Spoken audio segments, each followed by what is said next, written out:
I'm Dean Ryan, and this is One Citizen. So, the first topic that I wanted to cover on this channel is abortion. And I know it's a very sensitive topic for people, but I think it's that much more important to have these conversations. And with all the discussions that I'm going to have on here, going to try to attempt, it's going to be impossible, but I'm going to attempt to distance the terminology and perspective from labels of, Republican, Democrat, conservative, liberal, um, just because I feel like they are kind of like trigger terms. Like this is the camp that I'm in. This is the tribe that I'm in. And I feel like we're kind of trained for that political binary. And I think that there's a lot that we can do to kind of open up our minds a little bit, because some of these topics like climate change and abortion feel slightly arbitrary as far as who is deciding their position on it, and typically falling within party lines. So, attempting to break that down a little bit. But in this topic, I'm going to talk about the perspectives that I do agree with, in the two camps of should abortion be illegal or should abortion be legal. So, I think start off, I have to preface this by saying that I know that a lot of people out there are going to see a man talking about this subject, and there's already a lot of skepticism around that. But I would just preface it by saying that for a lot of people who believe that abortion should be illegal, I feel like that argument is kind of falling on deaf ears, because one of the main motivations is to save lives, and they don't really see it from the perspective of wanting to step on human liberty or women's rights.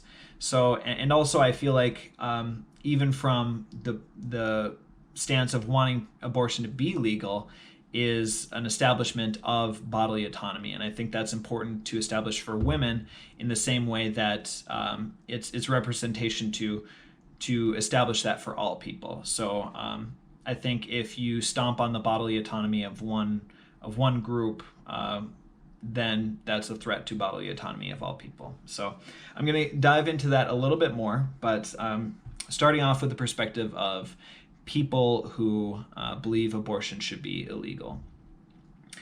I think there is something that is very compelling, and that it's a lot of the movement is based around advocating for those who don't have a voice for themselves.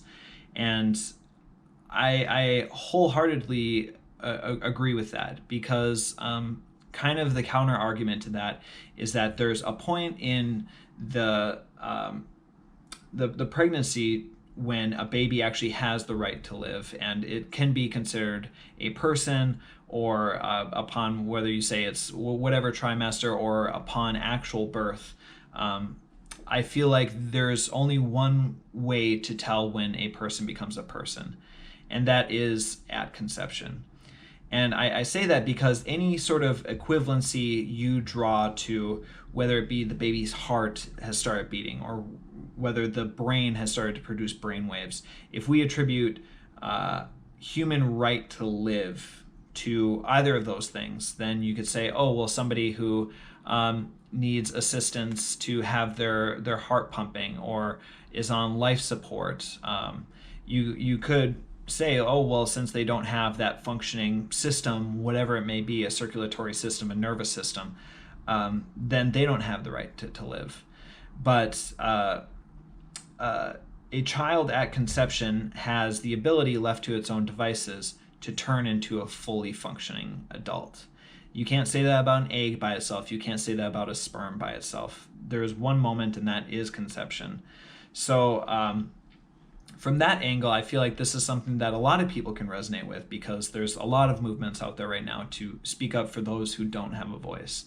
And I think that maybe instead of, demonizing those who might be harsh critics of abortion, realizing that they are trying to save lives. And I know there's a lot of counter arguments about, okay, well, what happens to the life after that? And that's a afterbirth, and then that's a whole different topic. But I would also say that there is good intent behind it, and that trying to save lives of those who cannot advocate for themselves is a compelling argument. But like I spoke about in the beginning, bodily autonomy is also something very important. And for the reasons that I'm about to explain, it takes precedent over um, the potential life, the potential fully independent functioning adult that a baby at conception can be. So, in talking about bodily autonomy, um, it is one of the most foundational liberties that we have as people. Control of our own body, control of what happens to our blood, control of what happens to our organs. In talking about bodily autonomy, there are corpses have bodily autonomy. You can't just harvest a corpse for its blood. You can't harvest a corpse for its organs.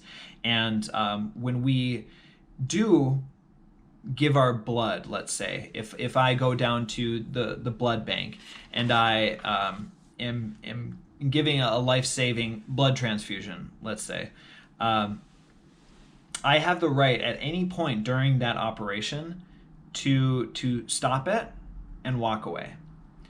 And in no way is that illegal, because I have say over what happens to my blood and my organs. And unless I give permission, people cannot take away my blood to sustain the life of another, and they can't take away my organs to sustain the life of another. So a mother themselves have the right to do with their blood and with their organs as they choose. Obviously, a pregnancy is no equivalency to giving blood or giving plasma. It's a 9-month ordeal that I'm not a doctor, but a ton goes into it, and your body changes irreparably. And I just think if we are going to force, a pregnancy on somebody, it means harvesting a body to sustain the life of another, when we do have options for that not to be the case. There is a counter argument that people do talk about, and that's, well, unlike the person that you were doing a blood transfusion to, you didn't put them in that situation. You knowingly put the baby inside of you through the act of sex.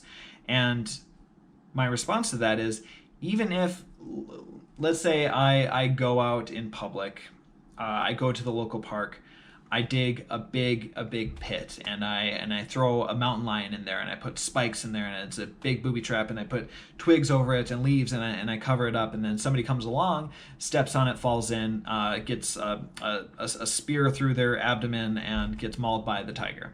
They get sent off to the hospital, and let's say I'm a blood match, or the spear went through one of their kidneys, or through both their kidneys, and they need an extra kidney, and I'm a match, and I can give them my kidney, or give them my blood. And in no legal precedent, can a sheriff or a police officer sit me down in a chair, handcuff me as the nurses stick me with needles and to sustain the life of the person that I wronged. And furthermore, the topic of the father never enters these conversations. So if we are willing to, take the baby's life over the bodily autonomy of the woman, why is it not the same thing for the father? So let's say a baby is born, and because of some freak medical accident, the baby needs blood immediately.